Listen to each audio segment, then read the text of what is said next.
Thank you so much to everyone that answered my poll, and the majority of you wanted MBE tips. So here you go.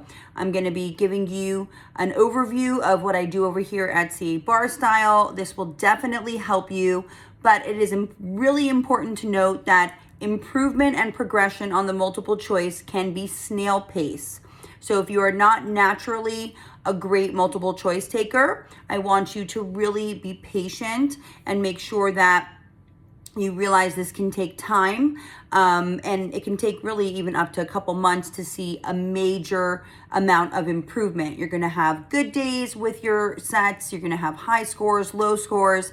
The key is to implement this process, and let's begin. So number one, you want to start with small sets of data collection. So a lot of courses have applicants doing way too many questions daily, and it's quite overwhelming, and really there's no connectivity. So you start with learning the law in a certain category. Now, this is why I love Adaptabar and recommend it to my applicants.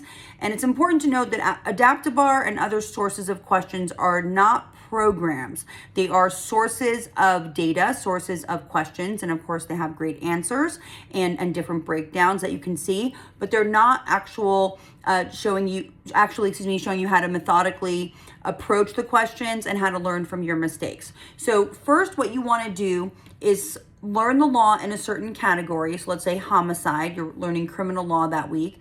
And then you learn the law quite well. You spend time with the issues, you spend time with the rules, and you really make sure you understand them. And then right after you learn the law, you go right into the question. So a lot of applicants make the mistake of taking a break from the time they review the law to then going into their multiple choice questions in that area of law. And that can cause you to get those nuances wrong and really just not have the law fresh in your mind. So you want to do it really quickly after you reviewed that law. You want to start with small sets in the category. So don't do, I don't know what you're practicing on, but if you're using Adaptabar or something similar that has an online categorical breakdown, then you want to start with small sets in that category. And I literally mean super small. So like 7 to 10 questions, let's say in homicide. And do them timed, strict at 1.8 minute. Don't look at your outlines, don't do it open book, and do it within one sitting. And then you want to maybe take a 10-minute break, and you want to review the questions that you got, number one, wrong.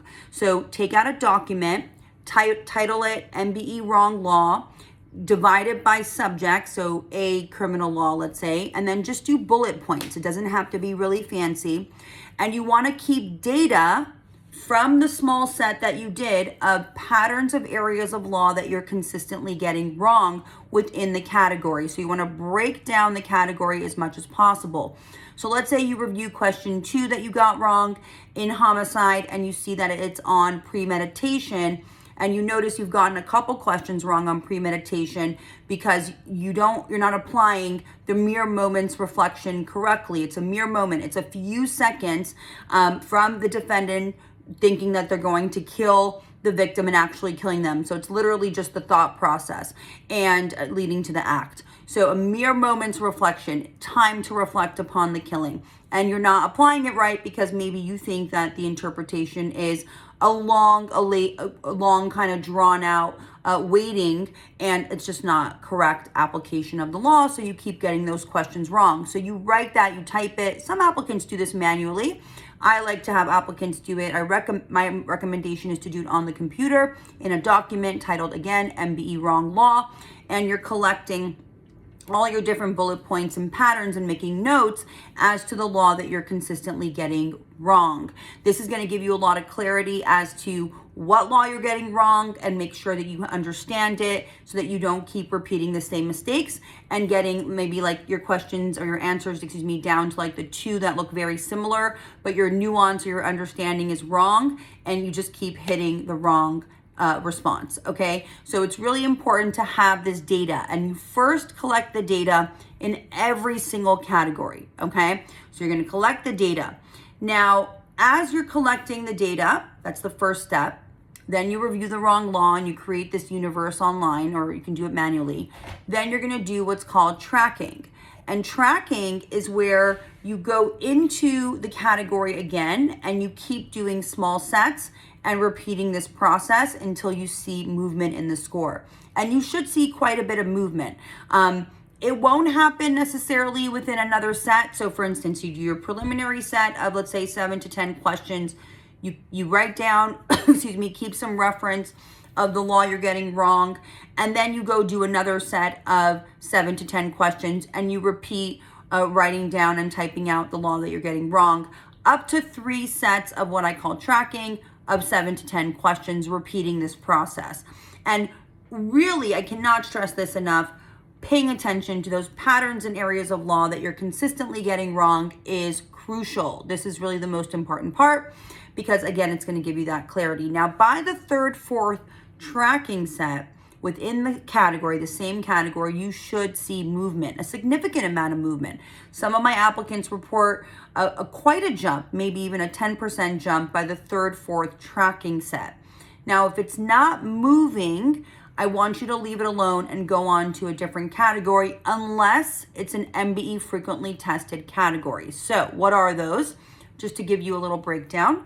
Contracts formation is about 25%, 6 to 7 questions, and performance breach and discharge is also about 25%. Civil procedure, the big categories are jurisdiction and venue, motions and pretrial procedures.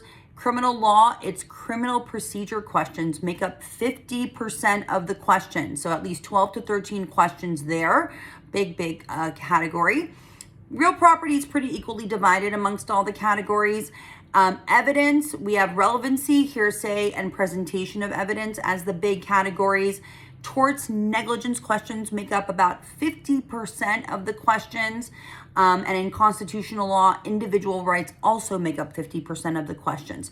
So the key is you might get stuck on a category that's not a frequently tested area, and you've done quite a bit of tracking and maybe you've gone to like a 62, 63%, but it's not budging. I want you to leave that alone and then really focus primarily on these frequently tested categorical areas in all subjects except for real property, because you should be at least a 70% overall before the exam, but especially in these frequently tested categories, these you need to get up. So if you've hit a wall, the law is likely the problem. The calls of question likely are clear to understand, but the answer choices, if you know the law down and the nuances quite well, and you've done the pattern work that I just talked about, you really pinpointed areas that you're consistently getting wrong, you should be able to eventually start seeing those patterns and already anticipating what the question based on the fact pattern is going to ask of you, okay? So again, small sets of data to start, then going into targeted categories and within the data, gathering the data from those categories, and then reviewing the law that you're consistently getting wrong, creating a universe, a reference guide online or manually, and then really honing in on the frequently tested categories as the biggest priority.